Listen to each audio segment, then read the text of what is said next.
Cancer রোগে আক্রান্ত রোগীর মৃত্যুর পরে স্বাভাবিকভাবে কতগুলি বিষয় এসে দাঁড়ায়। যেমন ভারতের মধ্যবিত্ত শ্রেণীর শিক্ষিত মানুষজনের বেশিরভাগেরই ক্যান্সার সম্পর্কে কোনো ধারণাই নেই বলে মনে হয়।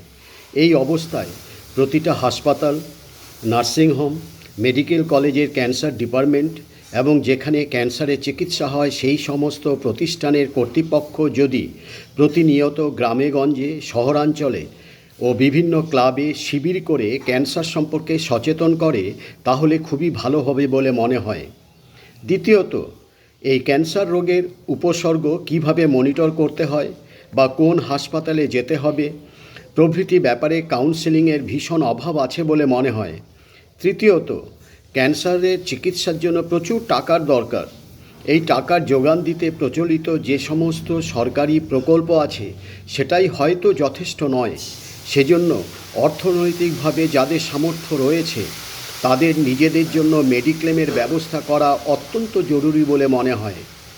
সার্বিকভাবে সচেতনতার ক্ষেত্রে বিভিন্ন স্বেচ্ছাসেবী সংস্থা এবং কলেজ ও বিশ্ববিদ্যালয়ে সাহায্য করতে পারে। সেই সঙ্গে চিকিৎসা কেন্দ্রগুলিতে পরিষেবা এবং আন্তরিকতার পরিপূর্ণ সদ্ব্যবহার থাকা অত্যন্ত জরুরি বলেই মনে হয়। কারণ ক্যান্সার এমন একটি রোগ যেখানে রোগীকে সুস্থ করার জন্য কেমোথেরাপি বা রেডিয়েশনের পাশাপাশি রোগীকে মানসিকভাবে সুস্থ ও হাসিখুশিতে রাখা অত্যন্ত প্রয়োজন। এ ব্যাপারে চিকিৎসা কেন্দ্রগুলি এবং স্বেচ্ছাসেবী সংস্থাগুলির ভূমিকা অনস্বীকার্য।